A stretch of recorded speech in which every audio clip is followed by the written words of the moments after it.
Good afternoon and good morning to those of you that have joined us from overseas. Well, actually, I shouldn't say overseas because Alison, it's a very early morning for Alison, and Alison's based over in Canada.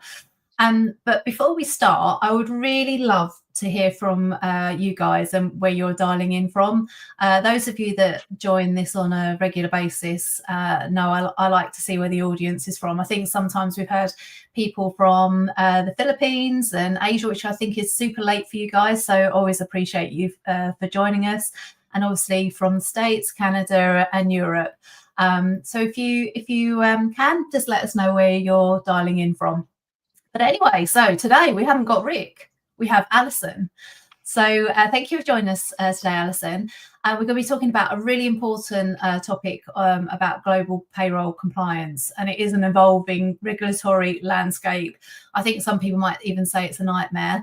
Alison, would you like to introduce yourself to everyone? Absolutely. Well, good morning, good afternoon, good night, or generally how I start my intros, good day, because it covers all time zones. But really, really happy to be here. Thank you so much for having me, Melanie. Really hoping I can, live up to the excitement that Rick brings to many of these webinars, and really happy to engage with all of you in the audience as well. I am the COO here at Globally.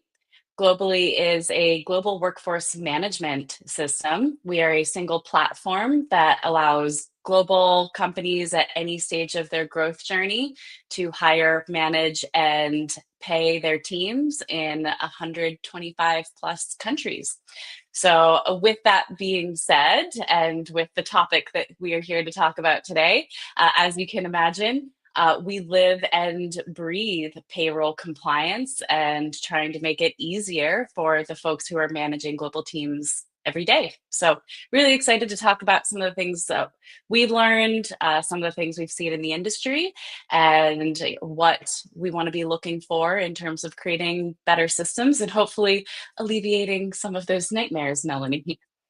Well, I know compliance is just literally the hot topic. It has been for many years, and I know compliance is one of those things that actually keeps people awake at night, especially, not only if you just run one payroll one country payroll, but also if it's on a global basis as well.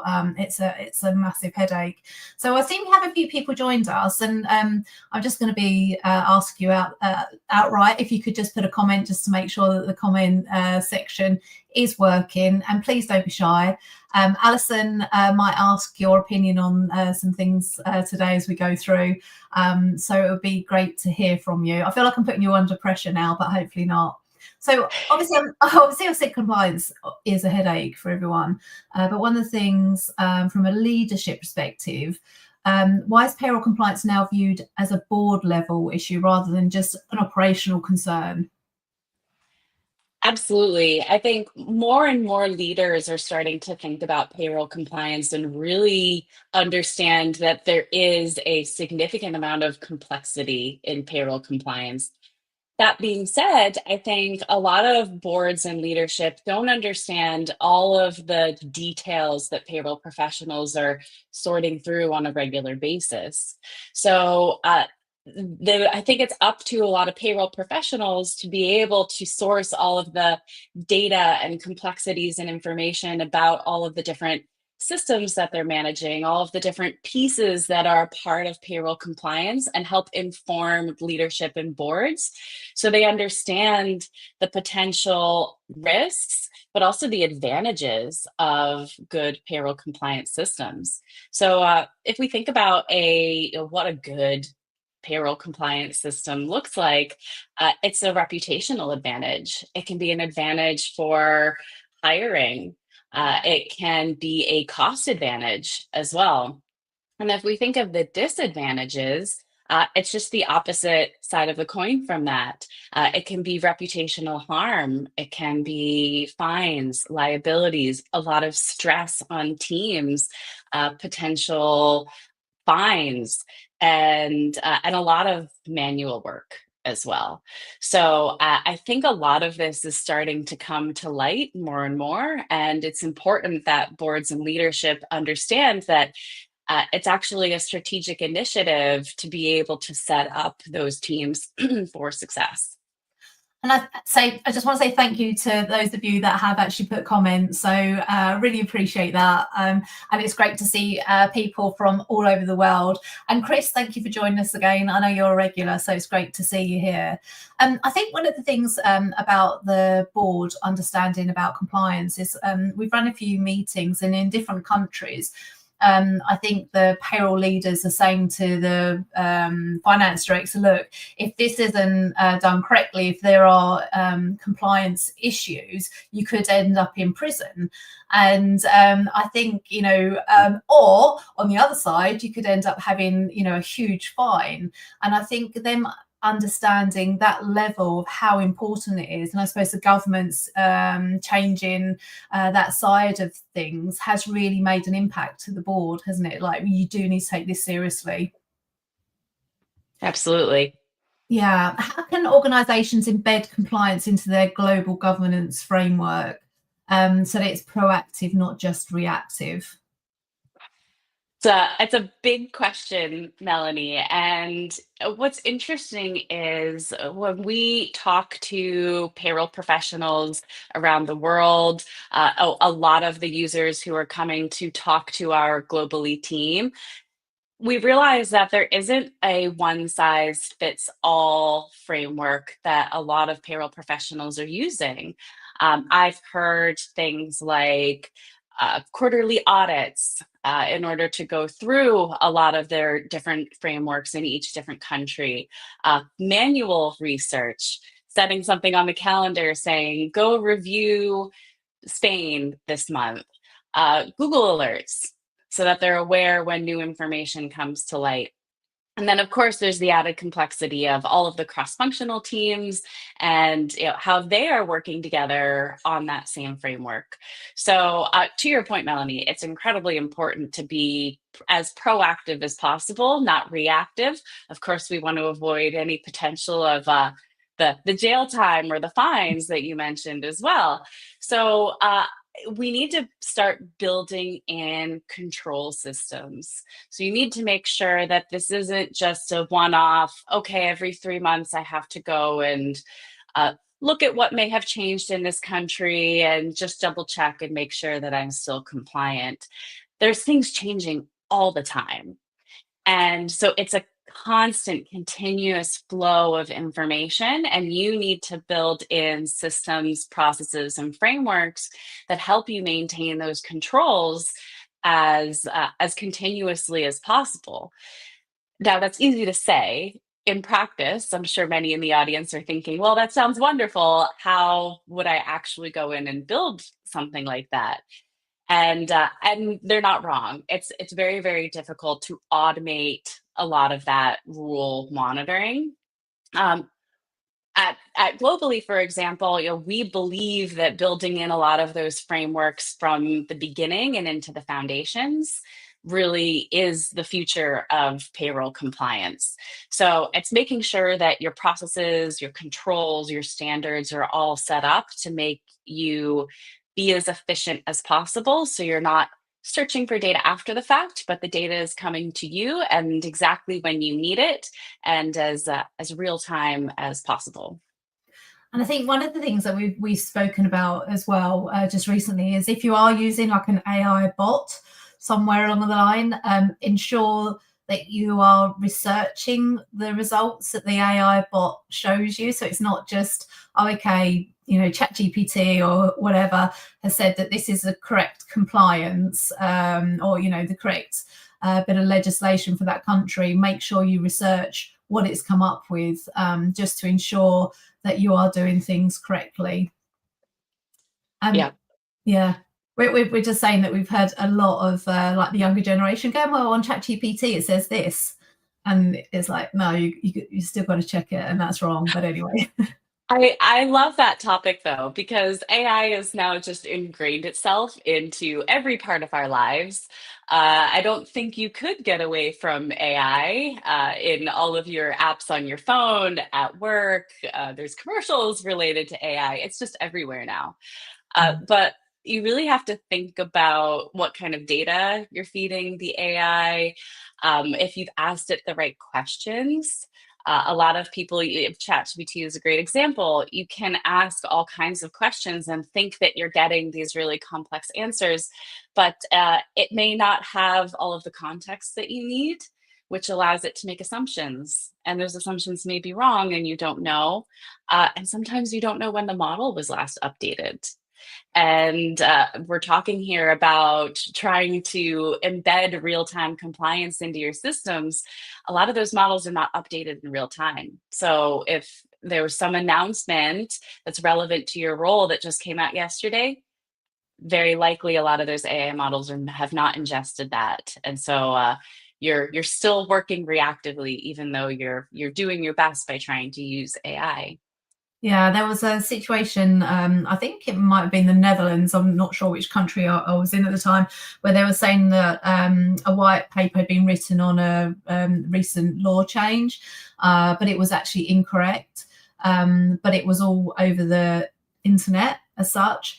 And when you asked the question, it came up as, that was the correct answer, even though it was Mhm. incorrect. So they tried to take it down, but it was already on the web and it was already seen as, if you didn't know, you would think it was the correct answer. So it is one of those situations where you do need to really be careful. Maybe that will change in a few years, but for now I think you do need to be careful. Well, I think with that being said, Melanie, there's a lot of new regulations that are coming onto the market that are starting to build the standards for operating with AI. So there's some things that my team are building the frameworks for right now that allow us to use AI in a much more governed and ethical and explainable manner.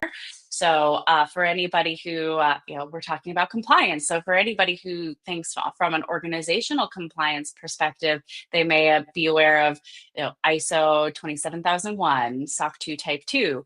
Well, now there's ISO 42001, which is the ISO AI framework. And that's all about when you're interacting with AI, do you know that you're interacting with AI? Is your AI auditable? Is it explainable? And one of the things that we've built in our systems is making sure that AI is the one who is suggesting information, but not decision making. For example, changing tax rules behind the scenes. There should still always be a human in the loop. As you said, with the example in the Netherlands, there should be a human in the loop to take that data point that AI is serving and then double check it at the same Yeah. time. So, building in those models and using these new frameworks allows us to build a framework that is the right way to use AI so that you can trust that the data is going to be correct. I mean, I'm not against AI. I love it. I use it every day. So, but yeah. And when operating in multiple jurisdictions, what does acceptable risk look like in payroll compliance? And who decides where to draw the line on this?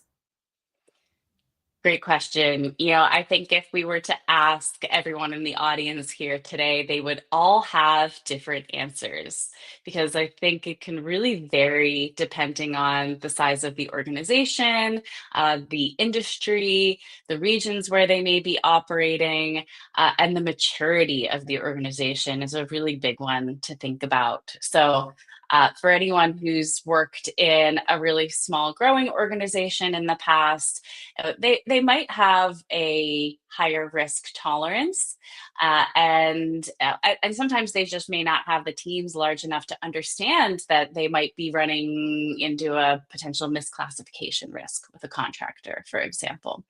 But as organizations mature and start to really grow into a mature multinational, then the risk tolerance very, very quickly goes down. And in that case, it kind of comes back to what I mentioned earlier at the top of this call, in that it does come down to leadership to really set the tone for where that line is for risk tolerance, but they're not the experts on all of the different pieces that need to be considered. And they really don't understand all of the different aspects of what risk really looks like in each country. So that's where it's very important that payroll professionals are able to source all of that risk information and provide it to leadership, not just in a feeling, but it needs to be quantifiable data. So having data and analytics connected to a lot of those risks. For example, we talked about fines.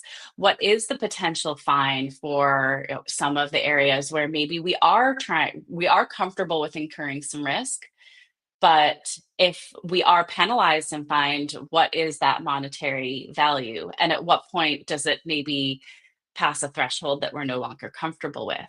So it's up to the payroll professionals to be able to quantify all of that so that they can inform leadership to make that informed decision on uh, what type of risk we're comfortable with, and then be able to understand as the organization continues to grow and scale and change, when some of those risk tolerances may need to change as well. And you're so right there, isn't it? It's like what's your threshold for risk?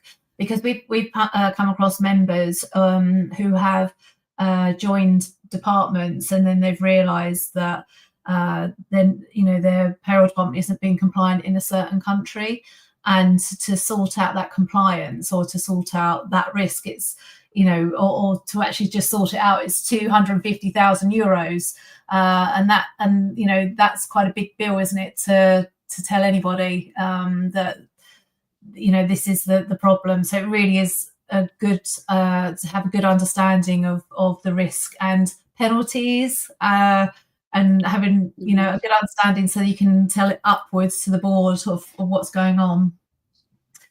So we've mentioned already, regulatory change is accelerating across all markets. There's so much going on. I mean, one of the key things is pay transparency. And even last week when I was asking people, are you ready for pay transparency? There were a lot of people that weren't necessarily aware of pay transparency. You've got data protection, tax reform, you've got employment law updates. So it's ever changing. How are global organisations managing this constant state of flux without overwhelming their teams? You're so right. The pace is increasing. And for payroll professionals that are working in multiple regions, multiple countries, it can become very, very overwhelming, very, very quickly. So it's really important that you come at it from a process perspective in terms of trying to centralize and standardize a lot of those inputs and data, so you can start to sort through all of that information and really be able to answer questions around pay transparency or pay equality, for example. But if you don't have consistent data, it can be quite common to then spend a lot of time in templates and spreadsheets and trying to change currencies and formats to be able to have some type of centralized reporting. And that's something that I talk to my team about all the time, because our values are internally in that everything should be standardized, everything should be centralized, it should be one central place of working, because there's enough change going on around you. You need to try to solidify your internal operations as much as possible, so all the inputs and all of the data is flowing into one place. Uh, Another thing to think about, and coming back to a little bit of the AI piece, is just making sure that you're starting to move from a more manual process of going out and looking for any regulatory changes, but how can you optimize AI to try to bring some of that information to you? So if there is a regulatory change, do you have a system that can actually tell you when something has been updated? Does it update your system for you? Do you need to verify and approve it first and then it updates your system? What if there's some anomalies in your payroll? Do you have something that is showing you, for example, maybe there's a 500% change in somebody's salary? is that flagged so you can easily see it and spend more time on those items instead of just reviewing a whole spreadsheet of data? So I think it's really about creating the right systems to be able to get to the changes faster and to be able to operate in one place as much as possible. And I suppose it's maybe answers the next question, really, is that how do you maintain visibility and control when payroll delivery is split across regions, vendors, or shared service models? You're totally right, Melanie. Centralization and standardization. So, uh, again, I think it's pretty normal for payroll professionals to be working across many different regions, many different countries. Sometimes they may be on a rotation. So they're not even working in the same regions on a regular basis. They're getting exposure to different areas, which is great from a knowledge building perspective. But at the same time, some of those little bits and pieces in terms of creating processes in each of those regions uh, may falter when then you're moving to another region. So there's a bit of a give and take there. But if you're operating out of one central system, then your processes remain the same. Running payroll, whether you're running payroll in Latin America, North America, Europe, it's going to be the same process. If you have a centralized flow, it's going to be the same process every single time.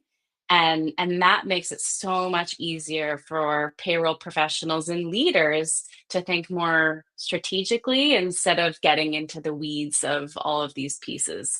And that also makes it easier for cross-functional work as well, because if a single team is operating out of one place, then everyone has one place to go to see all of the data, all of the tasks, and really operate the backbone of the business. And one of the key things that we used to say years ago, we had a campaign like having data is power.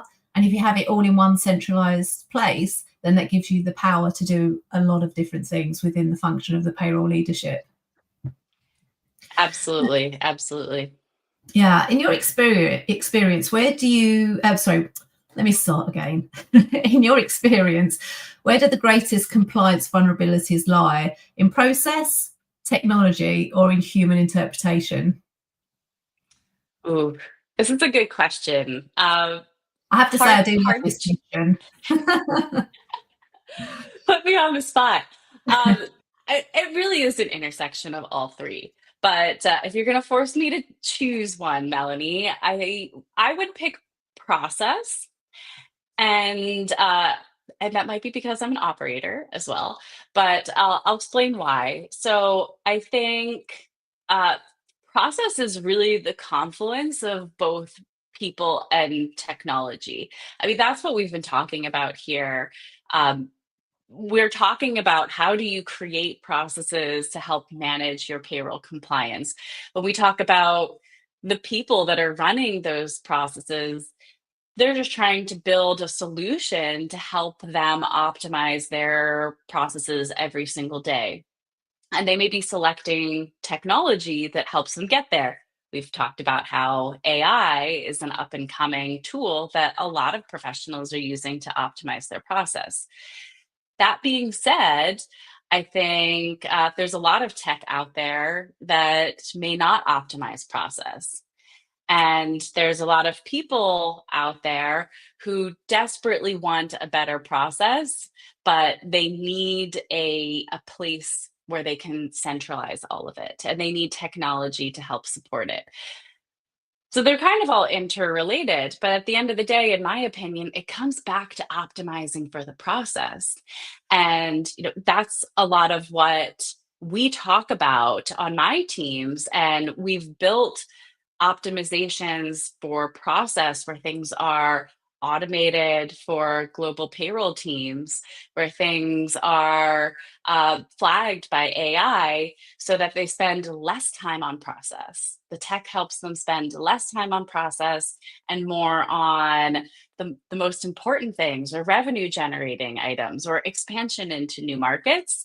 But if you don't optimize for that process, you can have the most beautiful tool in the world. You can have the most incredible team. But if you don't optimize for process, they're still going to end up in the weeds.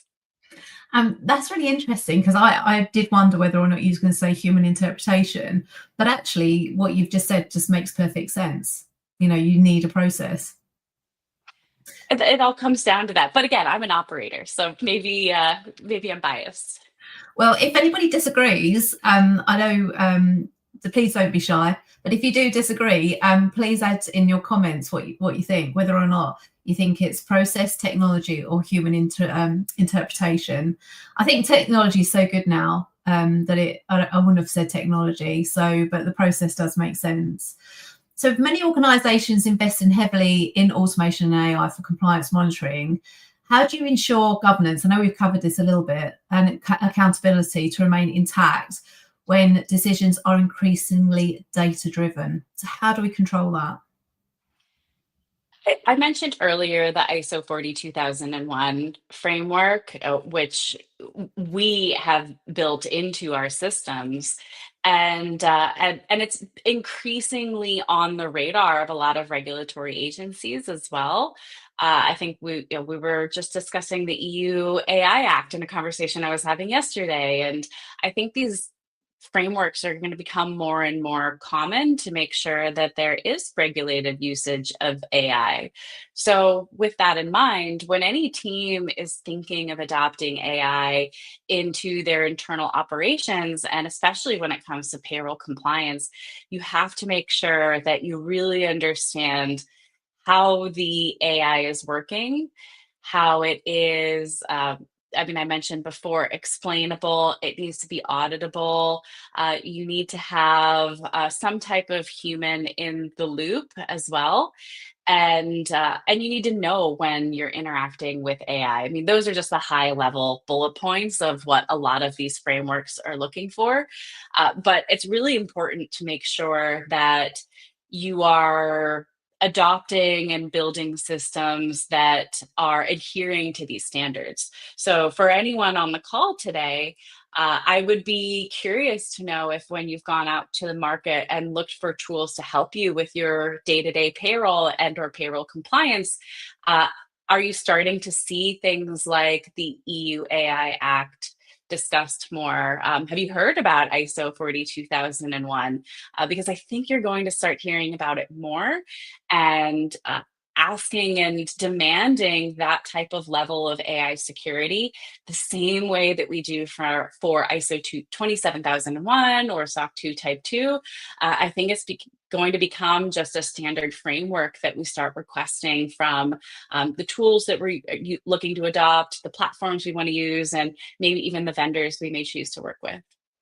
And I do think it's a really good thing to introduce, really, because I feel slightly we're at this new revolution, aren't we, or evolution, and it feels a bit like wild west. To bring those standards in is actually what's needed, isn't it? Some sort of control over how we're using AI. We've had a few comments here. Technology without process is pointless. I think we can agree with that. Definitely agree. Thank you, Sarah. And that's what interesting with payroll. You have to take part in all three topics. Yeah. Mm-hmm. And I believe in process excellence to improve accuracy and efficiency. So I think everyone's agreeing with you there, Alison, on the process side. Oh, good, good. I was worried that everyone in the audience was going to say, no, she's wrong. But, Well, we but like a I bit think of controversy. So if anybody does think that Alison is wrong and the other guys, let us know, because we do like difference, in opinions if somebody does feel differently. definitely. So we've got real-time compliance. What does this mean to you, and how close are most global payroll functions to achieving this? So to me, real time compliance means, in a way, exactly what it sounds like. As soon as a new announcement is made about a new regulatory requirement or a change in a certain standard, how quickly can you adopt that into your systems? And it's not really even adoption, because adoption makes it sound like it's a choice. How quickly are you implementing that into your systems in order to maintain compliance? If there's an effective date for some of those changes, are you able to set that in your systems to become effective? Or do you have to set a reminder on your calendar as of November 1st so that you know to go in and change a number somewhere? So I think there's two pieces: is how quickly are you informed of that change, and how easy is it to implement that change into your systems.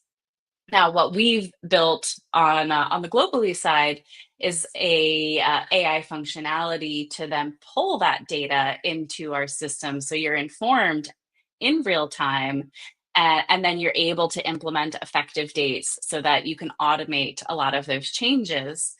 Uh, but I think it's difficult for teams to do without the right technology or process, let's say. And I think a lot of teams today are really struggling with that real time aspect. They may be limited by resources, by people power, by just being able to go out and find a centralized place to source all of that data. So I don't think it's for a lack of wanting to get to that real time level, but it can be difficult and very, very complex to build all of those systems to help you get real time and then maintain real time. And we mentioned earlier that the pace at which things are changing is ever increasing. You're constantly entering new markets. So as each of those things happen, are your systems keeping pace at the same time? And I think that's a dream, isn't it? Real time compliance. That's going to be the dream in 5 to 10 years. That maybe the governments will have like AI, and it'll all be fed together. And when there is a change, then everyone gets told rather than having to research. We're not there yet, but I think that's the future. That's where it's going to be at some point, isn't it? Not there yet. That's the future that globally is trying to get us to. So that's Yeah. what we've built, and I think I would love to see the governments try to create some level of standardization to make it more easy and navigable for global teams as well. And I think what's quite exciting when, and this is the geeky side of me, is that when you do go to other countries, there are countries trying to achieve that. There are countries, obviously, where it's going to be a slower process. But it is exciting because as soon as, it's like everything, isn't it? When there's legislation change, you'll see it in one country and then another country will follow suit, and they'll learn from what the other country has done and made mistakes. I think, when UK implemented RTI and then Ireland implemented something similar. They learned through all of our mistakes and thought we can do it better, and they delivered it better. So maybe, hopefully, that's going to be the AI revolution with the governments. Well, exactly. And there's a lot of tools out there that are trying to pull all of that data into one centralized place. And what we've built is really a single place to source all of that data. So all of the insights on the operational pieces, the payroll pieces, the payroll calendars, all of the regulatory requirements. So some governments are always going to innovate faster than others, but even then, there might be a different standard in North America versus Europe, which can be quite common in many different ways. So, even with those changes, how do we pull everything into one single place? So, no matter where you're working in the world, no matter what region you're trying to enter, there's a standard across the board. You always know where to go in and find the tax rate or the minimum wage or the treasury requirements. And I think that's really the future of what running global teams is going to look like. Yeah, it's going to change. So compliance doesn't sit in a silo. How can payroll leaders strengthen alignment with finance, HR, and legal to create a unified compliance culture? It's really difficult. I mean, anytime working cross-functionally with different teams, everyone has their different requirements. Uh, we've already talked a little bit about how payroll teams may be working in different regions and they may be assigned to different countries, but that doesn't necessarily mean they have the same assigned regions as the HR team or the finance team. So you may overlap with different people in different countries.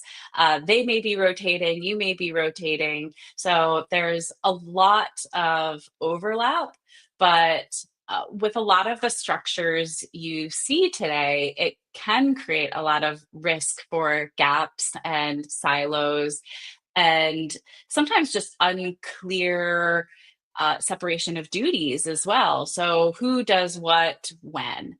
So, I think creating a process and adopting tools that bring all of those different stakeholders into one single place for operating, it ensures that we're not optimizing for each team. We're not building a process for HR, a process for payroll, a process for finance. We're building the process, and all of those teams come in and work the process together. And that's the best way to get a strong delivery to the end result that we're looking for, which is compliance, which is happy employees, which is, optimized strategic payroll. But we need to bring all of those stakeholders into the process. And I guess this comes back to my answer from earlier, is we need to optimize for process. If everyone's working in the same place, then all of a sudden we're on the same page. We know exactly when those handoffs are, and then we reduce the risk of a lot of those gaps and silos, because everybody knows their job and where the payroll or where the HR or legal finance is at any given time. Because it still amazes me in 2025 is that there's still a breakdown in relationship with payroll and HR, and not so much finance, but we hear more so in the EMEA region about the relationship being slightly fractured between HR and payroll. And if anything, with the processes and compliance, we need to build those relationships, and you need to have stronger relationships, especially with everything being so complicated now. Absolutely. And that's why we build our HR policies directly into our platform. So HR policies flow directly into payroll, which flows directly into finance. And so everybody is speaking a common language. The data is common. The system is, I won't say interconnected because it's one system, but all of that together is process optimized instead of team optimized, because otherwise, you're right, it's very difficult to make sure that you're fully confident that you've covered all of the aspects that the other teams require at any given time. So we have a governance committee to manage cross-functional collaboration, where payroll, finance, HR, IT get together in key initiatives roll out to ensure all areas like compliance, finance, security, people experience is covered. That's really good. It has worked well for us. I think that's a really positive thing to hear, and it makes common sense, doesn't it, to actually do that, especially with payroll and IT now. With the security side of things, obviously with finance and HR.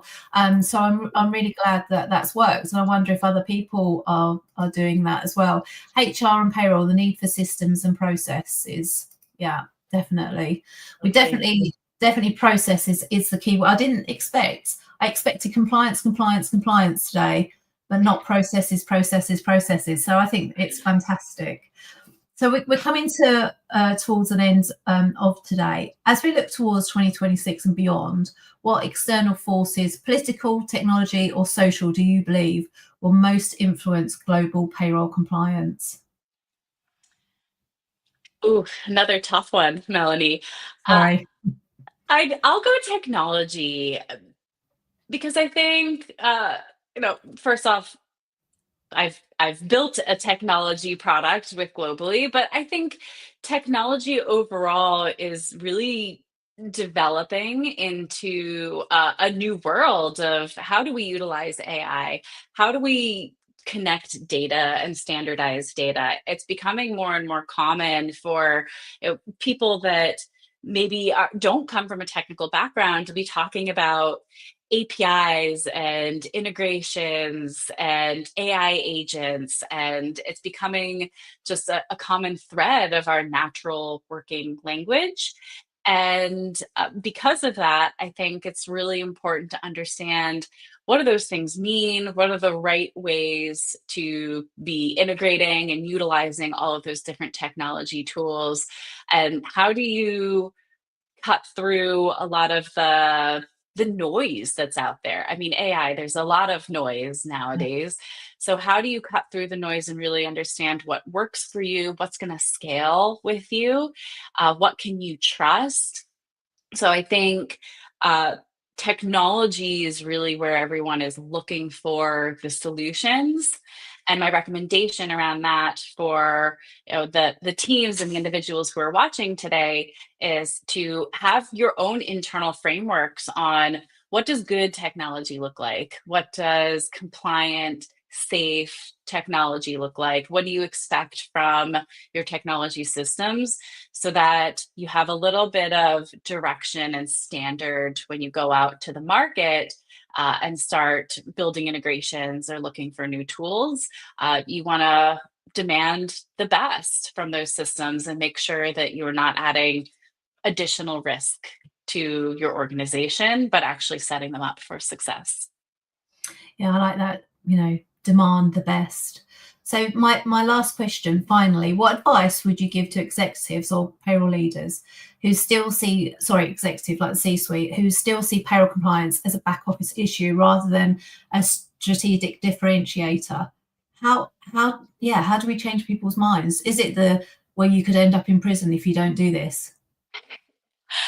I mean, Should we do that one? that would be a motivator for many, I'm sure. But I think in the day to day, it's really educating.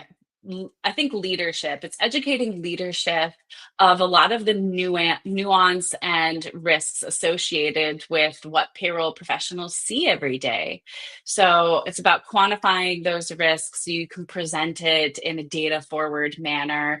It's about explaining to leadership the amount of time and effort that you may spend trying to maintain payroll compliance and research regulatory changes on a regular basis. It's quantifying all of that so that you can go to leadership and explain these are the pain points I have. Not only is it costing us time, could be costing us money, could be costing us reputational risk if any of these things were to slip. And from a leadership perspective, it's so important to listen. And what the best thing as a leader you can ask for is for your team to come to you with a problem and proactively be telling you this could be a risk in the future. I want to fix it. So leaders need to listen to that and really understand what their day to day of a payroll professional looks like and encourage them to find solutions. The solutions that I would suggest is a lot of the themes that we've talked about today. So centralized, standardized systems, find a single way of working in your markets, try to find a way that you can move faster, maintain your compliance in those markets. Optimize AI. We can't hide from it. It is an incredible tool.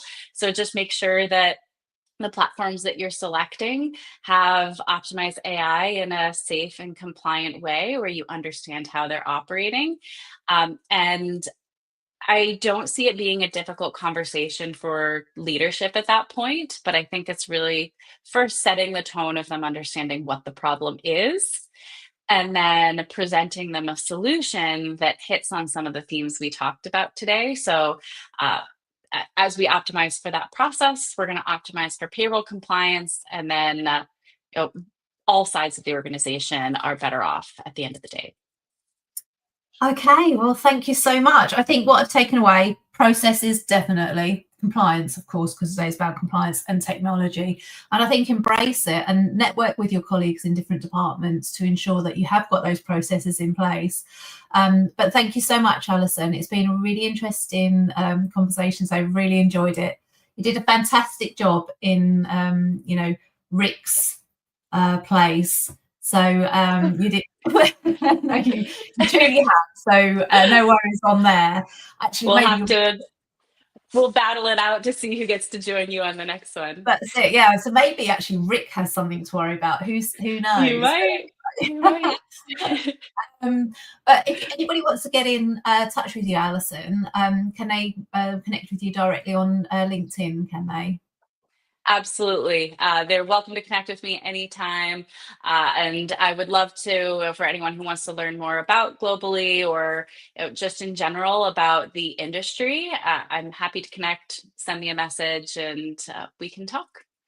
Can I just leave this one comment? I thought it's a really great comment from Peter. Large amounts of up-to-date and detailed data can be used for more than just paying salaries, which is so true. It can be used to develop the company's core business in new ways. So that, I think, leaving it on that comment is great. But thank you to everyone that got involved today. Really do appreciate it. It makes it more enjoyable when we hear from you rather than just talking to you. To have that interaction is really important to us. So thank you all. As Alison said, if you want to get in contact with her, contact her directly on LinkedIn. But we hope to see you all next month. So thank you, everyone. Thank you so much, everyone. Thank you, Melanie.